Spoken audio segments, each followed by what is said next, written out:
Il était une fois un pur sang arabe qui rêvait de galoper aux côtés d'un petit cheval cabré.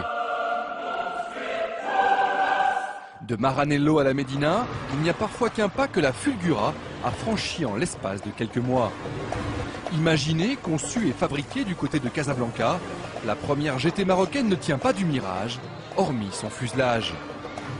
Elle porte la griffe Laraki, Abdeslam Laraki, un designer de 31 ans qui ne manque ni de talent ni d'argent et qui a décidé voilà 4 ans de réaliser son rêve, devenir constructeur automobile. Sa GT, la première supercar du continent africain, n'a donc rien d'un caprice d'enfant gâté. Elle est le fruit de la passion d'un homme qui entend mêler plaisir et rentabilité.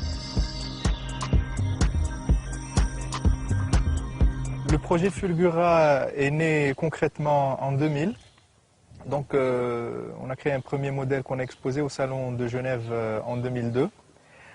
Juste après le salon, donc, et grâce au salon, on a décidé de poursuivre et de passer à l'étape supérieure et construire cette voiture afin de la commercialiser. Si elle revendique sa spécificité marocaine, la Fulgura entend rivaliser avec les meilleurs. Au point de vue technique et performance, nous sommes au niveau voire supérieur sur certains points par rapport aux supercars actuels. Et donc tout supercar digne de ce nom ne doit pas dépasser un nombre précis d'unités. Dessinée par Abdeslam Laraki lui-même, la Fulgura impressionne. Tapie au ras de l'asphalte, la GT mesure plus de 2 mètres de large. Elle étonne par sa prestance et son assurance et se distingue par ses projecteurs sous plexiglas, ses clignotants pendentifs et ses larges entrées d'air au bout de l'interminable capot. Le profil, avare en surface vitrée mais généreux en taille de pneus, rappelle les Lamborghini, tout comme les portières à ouverture en élytre. Encore plus brutale et spectaculaire, la poupe mérite le détour. Les feux en amande évoquent le regard du félin, avec un discret béquet en guise de paupières. Les grilles d'aération aux motifs arabisants sont encadrées par 2 doubles sorties d'échappement verticales. Moins exotique, l'habitacle répond sobrement aux standards du grand tourisme. Le cuir et l'alcantara sont au rendez-vous, l'ergonomie des sièges et l'aménagement bien pensé font passer l'absence de repose-pied, mais on regrette le dessin trop convenu de la planche de bord. L'instrumentation arrive de chez Mercedes et les aérateurs proviennent d'Audi.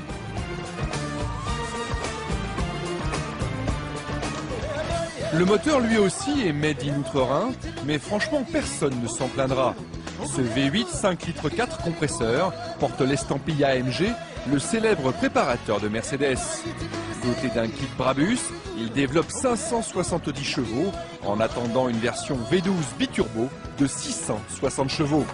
Et ça tombe plutôt bien car à l'évidence, je me sens moins à l'aise avec les pur sang arabes qu'avec les chevaux allemands de la Laraki. Moins de 4 secondes pour atteindre les 100 km/h, 330 km/h en pointe. Les performances de la Fulgura V8 flirtent déjà avec les sommets de la catégorie. Grâce à une carrosserie en fibre de carbone et une plateforme en aluminium, la supercar marocaine pèse moins de 1200 kg. À l'image de ses rivales, de chez Porsche ou Ferrari, la Fulgura associe légèreté et rigidité. Sur ce prototype fabriqué au Maroc et mis au point en Allemagne, quelques imperfections méritent correction, comme le débattement trop important de la transmission séquentielle à 6 rapports, mais la Laraki semble posséder les moyens de ses ambitions.